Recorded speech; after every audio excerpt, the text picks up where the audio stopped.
বাচ্চা থেকে বয়স্ক আমাদের সকলেরই আলুর পরোটা খুবই ভালো লাগে।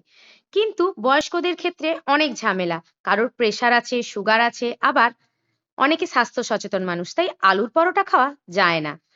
কিন্তু আমি আজকে যেটা বানিয়েছি সেটা হেলদিও হবে আর টেস্টিও হবে, সবাই খেতে পারবে। আর সুগার পেশেন্টরা চোখ বন্ধ করে খেতে পারবেন। কি জানো?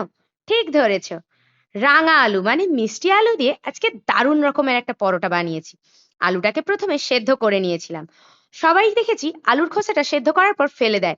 আমি কিন্তু ভালো করে ধুয়ে নিয়েছিলাম, ধুয়ে নিয়ে সেদ্ধ করে খোসাটা রেখেই দিয়েছিলাম, ফেলি না। সবটা একসাথে ভালো করে মেখে নিয়েছিলাম।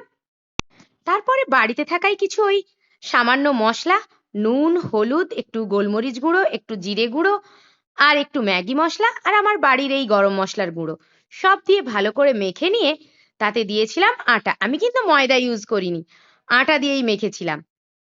আটা দিয়ে ভালো করে মেখে নিয়েছিলাম। একটু জল যদি কারোর প্রয়োজন হয় দিতে পারো। আমার একটু লেগেছিল জল, মানে একটু শক্ত হয়ে গেছিল, তাই সামান্য জল দিয়ে দিয়েছিলাম। আর দিয়েছিলাম একটু কালো জিরে, দেখতেও ভালো লাগে আর টেস্টিও লাগে। কেউ জোয়ানও দিতে পারো। আর এর সাথে কেউ ধনে পাতা কুচি বা পেঁয়াজ পাতা কুচি বা পালং শাক কুচিও কেউ দিতে পারো। আমার কাছে কিছু আপাতত ছিল না, তাই এটা দিয়েই করেছিলাম। দিয়ে ভালো করে মেখে কিছুক্ষণ রেখে দিয়েছিলাম ঢাকা দিয়ে। তারপরে গোল গোল করে লেচি কেটে রুটির মতো বেলে নিয়ে হালকা তেল ব্রাশ করে কড়াইতে ভালো করে সেঁকে সেঁকে ভেজে নিয়েছিলাম। আমার মেয়ে আলুর পরোটা খেতে খুব ভালোবাসে, কিন্তু মিষ্টি আলু দেখলেই তার মাথা খারাপ। আমি এ জিনিস খাবো না। ও তো কিছুতেই খায় না, না তরকারিতে না এমনি কিছুতেই খায় না। আর আজকে এইভাবে বানিয়ে দিতে বেচারি তো বুঝতেই পারেনি, বলে মাম্মাম হেভি টেস্টি হয়েছে। খেয়ে নেওয়ার পর বললাম, এটা কি খেলি? না, আলুর পরোটা খেলাম, ঠাম্মা তো তাই বললো। আমি বলি, এটা কি আলু? তা তো জানি না। আমি বলি, এই তো মিষ্টি আলু। তুমি আমায় মিষ্টি আলু খাইয়ে দিলে? কিন্তু মা, ভালোই হয়েছে।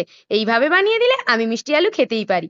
তোমরাও বাড়িতে ট্রাই করো। আর যাদের বাড়িতে এই বয়স্করা আছে বা বাচ্চারা মিষ্টি আলু খেতে চায় না, তারাও কিন্তু ট্রাই করো, দেখবে বাচ্চারা চেটে পুটে খাবে।